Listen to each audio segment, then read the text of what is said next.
আজ রোববার দুপুর 2টো নাগাদ নবদ্বীপ ঘাট বাসস্ট্যান্ডে বিজেপির নতুন নির্বাচনী কার্যালয় উদ্বোধন করলেন জগন্নাথ সরকার।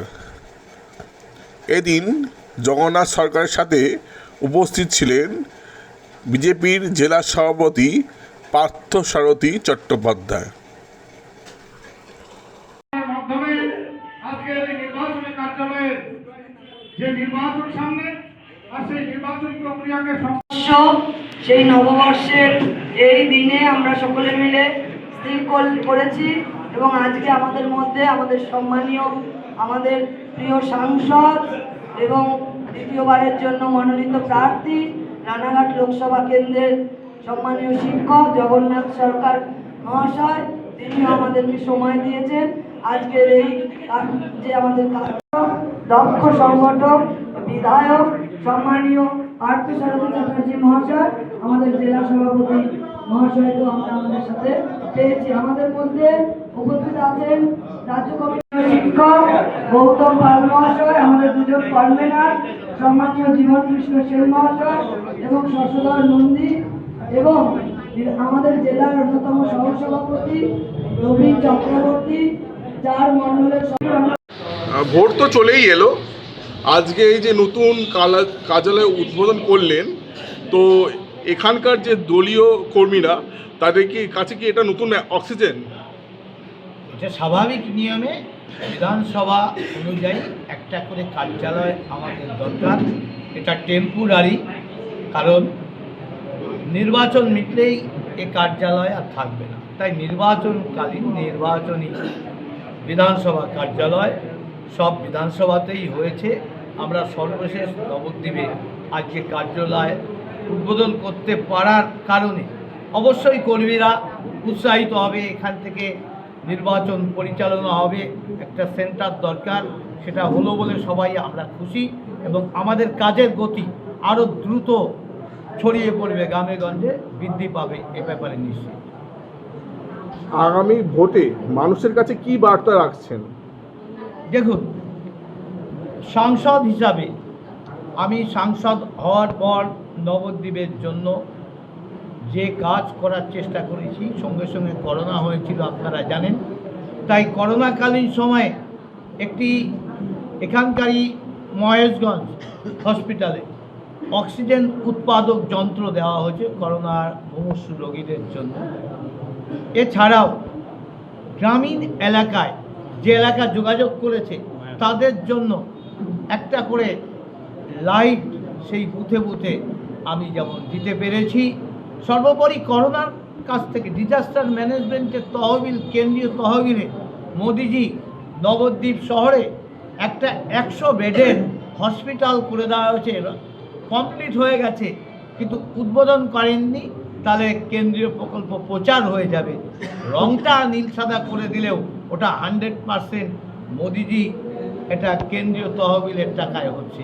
এটাও যেমন হয়েছে, আমি রেল লাইনকে এটাকে নবদ্বীপ অর্থাৎ স্বরূপগঞ্জ ঘাট পর্যন্ত, যেখানে আগে ছোট ট্রেন ছিল, ওই পর্যন্ত চালু করার জন্য 3বার ইনস্ট্রাকশন করেছি এবং গঙ্গারপুর ব্রিজের ও লাইনটাও চালু করে উত্তরবঙ্গে যাওয়ার ব্যবস্থা জন্য আমি লড়াই দিয়েছি।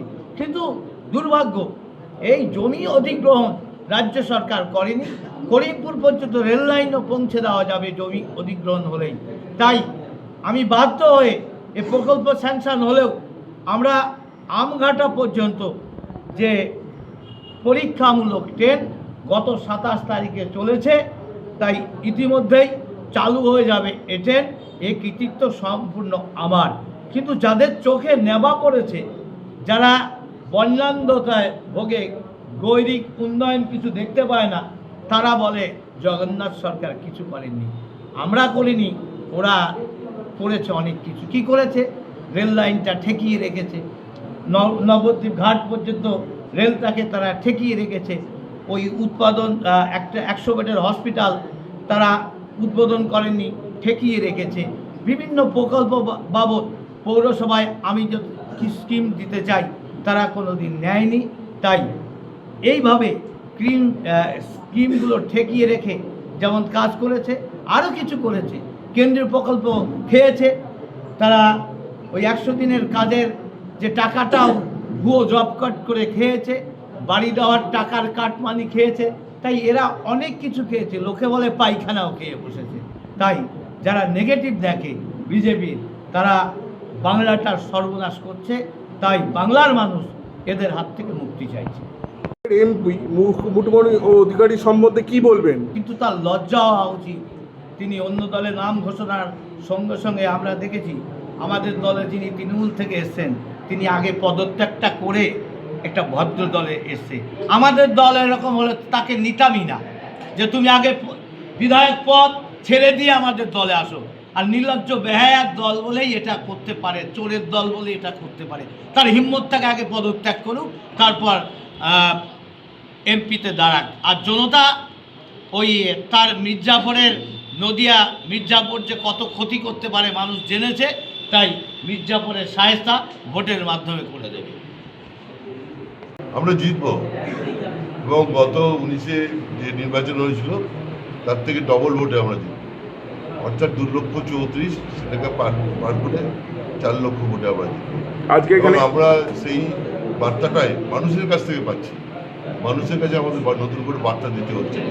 মানুষ এত উৎসাহী, মানুষ শুধু অপেক্ষা করছে এই 13ই মের দিনটি। 13ই মের দিন সমবেতভাবে মানুষ এসে পোলিং স্টেশনে যাবে এবং জগন্নাথ সরকারকে কমল প্রতীক চিহ্নে ভোট দিয়ে বিপুল ভোটে জয় করতে হবে। কর্মীদের কিরকম উৎসাহ দেখতে পাচ্ছেন? কর্মীদের উৎসাহ তো আছেই, মানুষের উৎসাহ দেখতে পাচ্ছি। আচ্ছা, কর্মীরা কার্যকর্তা তো আমরা যারা আছি আমাদের তো উৎসাহ থাকবে। উৎসাহ মানুষের উদ্দীপনা, মানুষের উৎসাহ আমরা দেখতে পাচ্ছি।